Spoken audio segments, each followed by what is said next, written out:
ഞാൻ Shankar Induchoodan. Quotes international ആണ്. ഇപ്പോൾ ഈ ബിയേർഡിന് കുറെ ഇഷ്യൂ ഉണ്ടായിരുന്നു. എന്റെ താടി ഒരു ചെഗുവേരയുടെ ഒക്കെ താടി പോലത്തെ ഒരു താടിയാണ്. അപ്പൊ കുറച്ച് ഡെൻസിറ്റി പ്രോബ്ലം ഉണ്ടായിരുന്നു. ചെറിയ കണക്ഷൻ താടി വരും, പക്ഷെ എനിക്ക് ചെറിയ രീതിയിൽ ഫില്ലിങ്സ് അവിടെ കുറവാണ്. ഞാനത് വിചാരിച്ചു ഓർ ദിവസം വരും എന്ന് വിചാരിച്ചു. വരുമായിരിക്കും, പക്ഷെ എനിക്ക് വെയിറ്റ് ചെയ്യാൻ സമയമില്ല. അതുകൊണ്ട് ഇവിടെ ബിയേർഡ് ട്രാൻസ്പ്ലാന്റേഷൻ എന്ന് പറഞ്ഞ പ്രൊസീജിയർ ചെയ്യുന്നത് ഇവിടുത്തെ സീനിയർ ഡോക്ടറാണ്.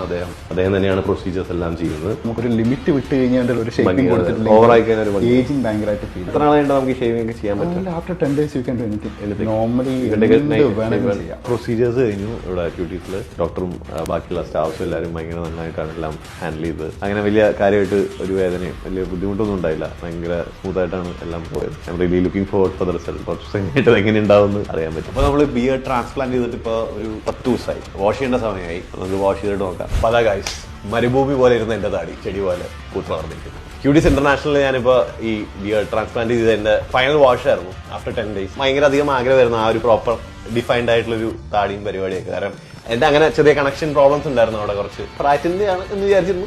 പ്രായം അങ്ങനെ ആയിട്ടൊന്നുമില്ല, പക്ഷെ എന്നാലും അതിനൊരു ഫൈനൽ ക്യൂർ വേണമല്ലോ. അങ്ങനെ ഞാനിത് ഇവിടെ വന്ന് കൺസൾട്ട് ചെയ്തപ്പോൾ ചെറിയ ഡോക്ടറായിരുന്നു. അദ്ദേഹത്തിന്റെ ഒരു മോണിറ്ററിംഗിലായിരുന്നു ഇത് മൊത്തം നടന്നത്. അന്ന് അദ്ദേഹമായിരുന്നു ഇത് ചെയ്തത്. വളരെ ഒരു നല്ല രീതിയിലാണ് ഇത് ഫുൾ അവർ ടീം മൊത്തം ഷെഡ്യൂൾ ചെയ്ത് ഓർഗനൈസ് ചെയ്ത് ബാക്കി സ്റ്റാഫ്സും എല്ലാം വളരെ നന്നായിട്ടാണ് ഇത് ഫുൾ ഡീൽ ചെയ്തത്. അപ്പോൾ ഭയങ്കര സാറ്റിസ്ഫാക്ഷൻ ആണ് ഈ ഒരു പ്രൊസീജിയർ മൊത്തം കഴിഞ്ഞപ്പോൾ. അപ്പോൾ I'm actually waiting for the results. ഇപ്പോൾ തന്നെ I'm really happy. Few മന്ത്സിന് ശേഷം ഇത് എങ്ങനെ ഇരിക്കും എന്നുള്ളൊരു ആകാംക്ഷയിലും ഒരു കാത്തിരിപ്പിലുമാണ്.